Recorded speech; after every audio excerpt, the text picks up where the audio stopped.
Muy bien, seguimos en Nativa Nos Conecta, esto es Pulso Informativo, vamos a conversar con el doctor José Carlos Mejía, él es abogado del Capitán Izquierdo a propósito de las diligencias judiciales en donde no hay mucha colaboración del ministro del Interior, que ahora está en Bruselas, en Bélgica, pero que tampoco ha concurrido a la diligencia de peritaje de voz al que fue citado en su momento. ¿Cómo va el asunto? ¿Cómo va el caso? Justamente el doctor Mejía nos va a dar algunas luces. ¿Cómo está, doctor? Buenos días.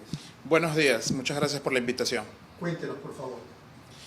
Esta semana, el día lunes, la Fiscalía de la Nación ha ejecutado un allanamiento en el domicilio y en las oficinas del estudio Santibáñez, en la casa del ministro del Interior, el investigado Juan José Santibáñez Antúnez, debido a que hay una resolución judicial del Juzgado de Investigación Preparatoria Supremo que declaró fundado este requerimiento.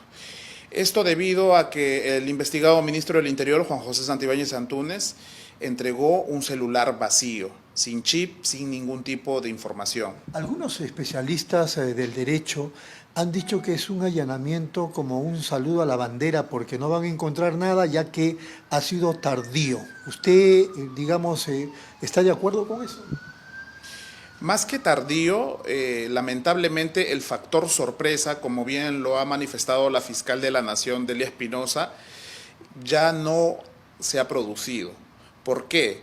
Porque lamentablemente esta información se ha filtrado al propio investigado Juan José Santibáñez Antúnez, toda vez que el día viernes 28 de febrero del año en curso, un medio de comunicación de un canal de cable emitió esta información de que iba a haber un allanamiento a la casa del señor ministro y a sus oficinas. E inclusive también he tomado conocimiento de que la propia Policía Nacional del Perú ya había tomado conocimiento días antes de que se iba a ejecutar este allanamiento. Recordemos que el ministro es el jefe político de la Policía Nacional del Perú. ¿Cómo se filtra esa información? ¿Salió del Ministerio Público? Cuando un Ministerio Público presenta un requerimiento de allanamiento, el juez de investigación preparatoria, es decir, la Corte Suprema en este caso, tiene esa información porque declara fundado mediante una resolución judicial. Pero la Fiscalía tiene que coordinar con la policía el apoyo para el operativo. Pero no lo coordinó porque ese día del allanamiento no hubo policías. Allí viene el detalle. Tengo entendido de que sí hubo una coordinación, pero no hubo el apoyo. Entonces, diversos estamentos de la Policía Nacional del Perú no han, tengo entendido, colaborado con la Fiscalía de la Nación. Y es allí donde posiblemente se haya filtrado esta información. El ministro dijo ese día a su salida de la casa cuando era allanada, dijo que la intervención, el allanamiento había sido irregular porque no habían policías, pero que él quiso colaborar y por eso permitió el ingreso. ¿Así está establecido legalmente el tema? No. Recordemos que quien presenta el requerimiento es la Fiscalía de la Nación. Quien tiene que ejecutar es la Fiscalía de la Nación, tal como lo ha hecho. Si cuenta o no cuenta con el apoyo de la policía, eso es indistinto. Pero eso dijo el ministro, no sé si usted lo escuchó. Por eso le estoy aclarando. No está establecido en el Código. Él es abogado como usted, ¿eh? Por supuesto, claro que sí. No está establecido en el Código Procesal Penal que las medidas de ejecución tengan que tener forzosamente la presencia policial. Eso no está establecido en el Código Procesal Penal. Así que no hubo ninguna irregularidad, pero tampoco hubo ningún descubrimiento en apariencia. Lamentablemente, porque vuelvo a afirmar una vez más, el investigado ministro del Interior, Juan José Santibáñez Antúnez, ya estaba advertido de este allanamiento, ya sea por fuentes policiales o por fuentes del Poder Judicial o del Ministerio Público, y en esencia por un medio de comunicación que en la noche del viernes 28 de febrero emitió esta información. Ahora, es un ministro con mucho privilegio o muy buena suerte porque él ya sabía lo del allanamiento e incluso antes de ser publicado ya sabía de un informe que iba a emitir Cuarto Poder. Eso es algo muy grave, ¿no? En primer lugar, es grave que tenga conocimiento de un allanamiento en el cual él iba a ser allanado. Pero más grave aún es que en plena entrevista en un medio de comunicación de un programa dominical, él tenga el texto completo de un reportaje tal como lo dijo la conductora, sin que se haya emitido o antes de que se haya emitido el reportaje. Entonces, ¿cómo puede un ministro del Interior de una república tener el texto completo de un reportaje dominical, además un reportaje sobre él, y que no dice algo bueno sobre él, lo tenga en su celular? Y pseudo pretexto de que su jefa de comunicaciones se lo ha reenviado, y que al consultar, porque también lo dijo el lunes en la mañana en la diligencia del allanamiento, que él había consultado a su jefa de comunicaciones si en ese momento la conductora o la productora de ese programa le había consultado, y ella le respondió, es decir, su jefa le respondió que no, nadie le había consultado. Y cuando él le pregunta a su jefa, ¿me puedes decir cuál es tu fuente? No, señor ministro, yo soy periodista y usted sabe que los periodistas no podemos divulgar nuestras fuentes. Y allí quedó el tema para el ministro del Interior, porque eso definitivamente representa dos cosas. O hay personas infiltradas que trabajan, por supuesto, en los medios de comunicación, en el Poder Judicial, en la Fiscalía de la Nación o en la propia policía, que colaboran, que ayudan al investigado Juan José Santibáñez Antunes, o que hay algún tipo de interceptación de las comunicaciones. O es uno o es el otro. O peor aún, pueden ser ambas cosas. Eso merece una investigación, a mi criterio. Bueno, actualmente la situación legal del ministro, ¿cuál es? Porque él, es cierto, pende una prohibición de salida del país, pero él está en Bruselas, en Bélgica, desarrollando actividades oficiales. Hay un requerimiento de impedimento de salida del país que ha presentado la Fiscalía de la Nación, que todavía es materia de una audiencia. El próximo martes 11 de marzo se va a llevar a cabo esta audiencia ante el Juzgado Supremo de Investigación Preparatoria para que resuelva declararlo fundado o infundado. Entonces veremos qué es lo que sucede el próximo martes. Alguien ha dicho, pero ¿cómo es posible que el ministro se vaya a Bélgica si tiene un requerimiento de prohibición de salida del país? No, él puede salir, ahí no hay ninguna prohibición, él no está cometiendo en ese momento ninguna ilegalidad. Exacto, como le repito, aún está pendiente de resolución judicial ese requerimiento, pero lo que sí llama poderosamente la atención en ese extremo es que recién el domingo 2 de marzo, por la noche, en edición extraordinaria del diario oficial El Peruano, recién se le autorice su viaje a esta reunión de ministros del Interior de todo el mundo. La pregunta es, ¿recién el domingo 2 de marzo le llegó la invitación a la Presidencia de la República para que el ministro del Interior de la República del Perú participe en este Foro Mundial de Ministros del Interior?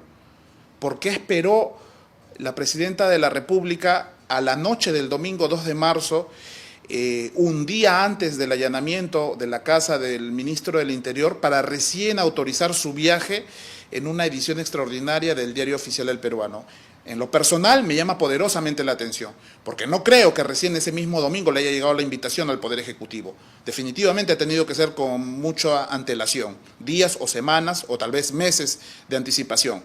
Sin embargo, justo en medio de la difusión entre el viernes 28 de febrero de un posible allanamiento a la casa y a las oficinas del ministro del Interior y el lunes 3 de marzo en que se ejecuta el domingo 2 de marzo la presidenta recién autoriza este viaje.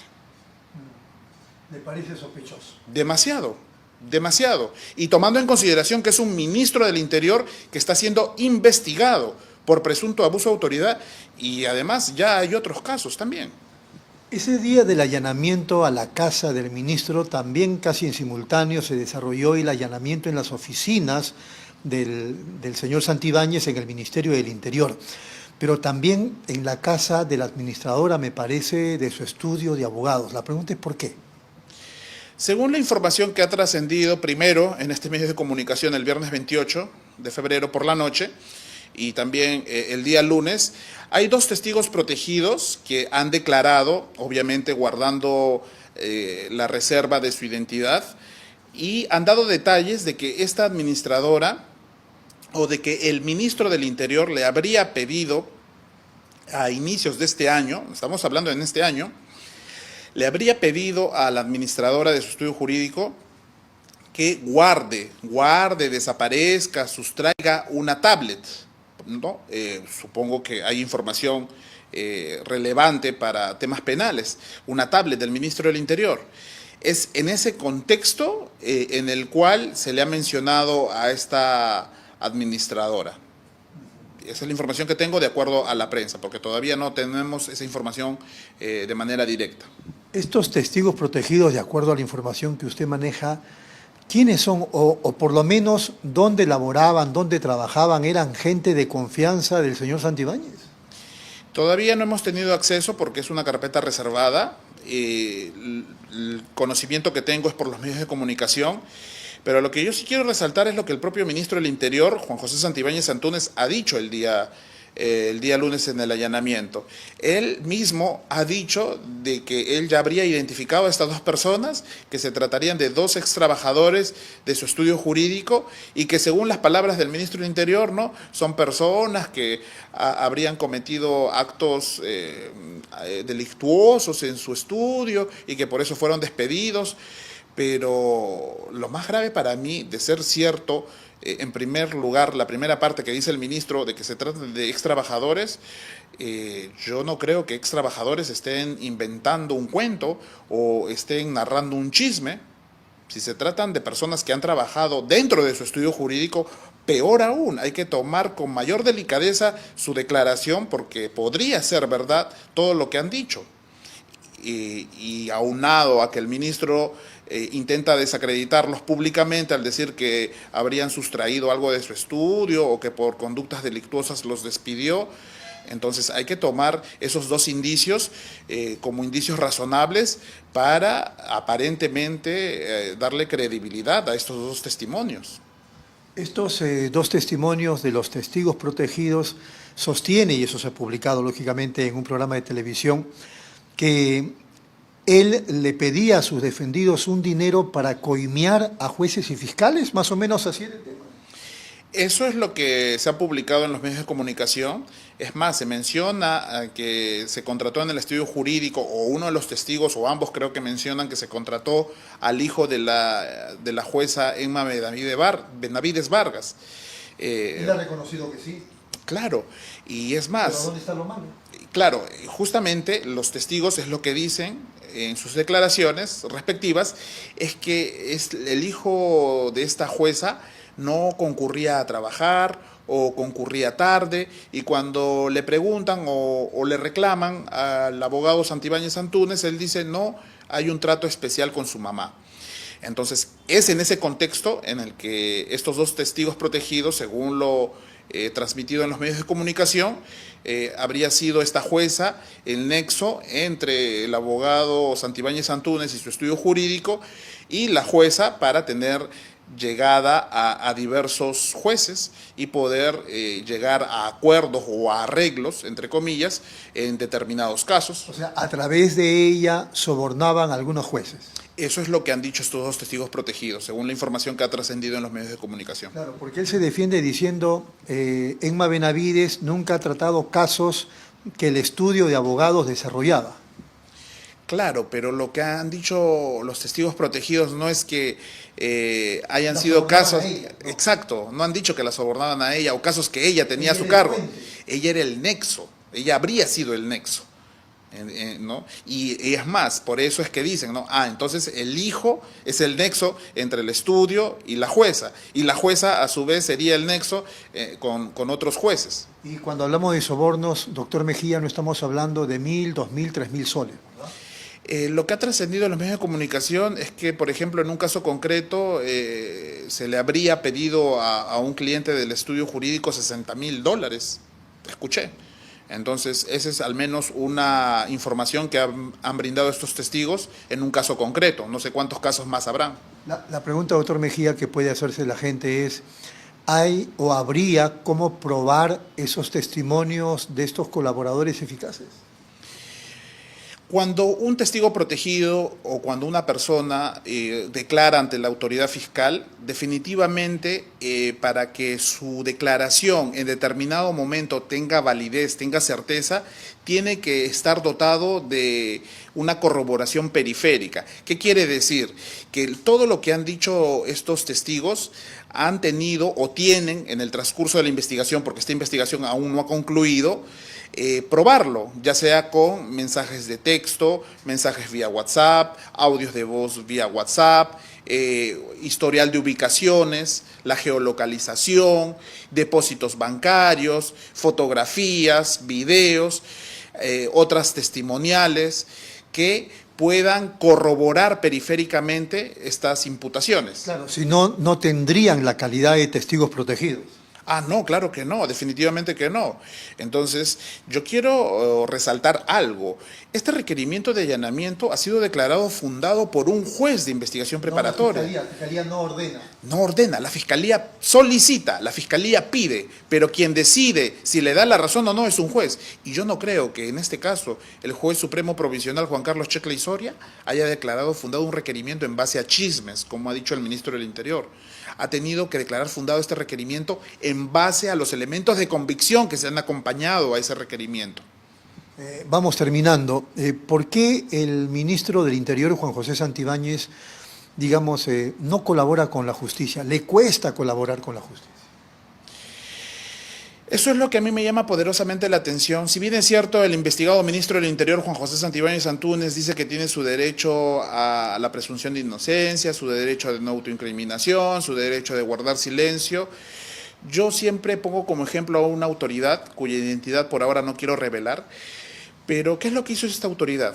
Cuando hubo una imputación, una denuncia calumniosa en su contra, se acercó a la Fiscalía, entregó su equipo celular, permitió que la Fiscalía accediera a todo su WhatsApp, solicitó declarar 2 veces y con esos actos de investigación más otros de corroboración se archivó esa denuncia calumniosa.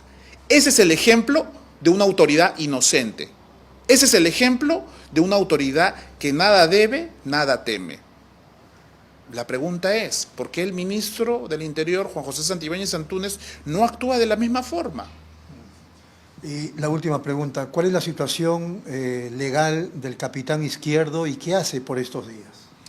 Mi patrocinado desde fines de enero de este año está trabajando como policía comunitario en el departamento de Moquegua. En el caso de abuso de autoridad, él es testigo y agraviado y también es testigo en 2 investigaciones muy importantes. Una a nivel de la Fiscalía de la Nación en el uso del cofre presidencial, en el cual se le investiga a la presidenta de la República, Dina Ercilia Boluarte Segarra, y también al ministro del Interior, Juan José Santibáñez Antúnez, como coinvestigado. Y en el equipo especial de fiscales contra la corrupción del poder hay una investigación contra 9 autoridades, entre ellas el entonces viceministro de Orden Interno, Juan José Santibáñez Antúnez, el comandante general de la Policía Nacional del Perú, el teniente general Víctor Sanabria Angulo, el inspector general de la Policía Nacional del Perú, el teniente general Vélez Noriega, y otras autoridades policiales por presunta organización criminal y otros. Entonces, mi patrocinado es testigo en 3 investigaciones muy importantes. Espero que su integridad física y la de su familia esté a salvo durante los próximos meses. ¿Han pedido garantías ustedes? Sí, por supuesto. Mi patrocinado ya desde el año pasado forma parte de un programa de protección de la UDAVIT, de la Unidad de Atención de Víctimas y Testigos del Ministerio Público. Esperemos que más allá de estar en este programa sea eficaz, eficiente su protección. Doctor, ha sido muy amable. Muchas gracias. Muy gentil el doctor Mejía. Nos vamos a la pausa, amables televidentes. Regresamos con más en Pulso Informativo.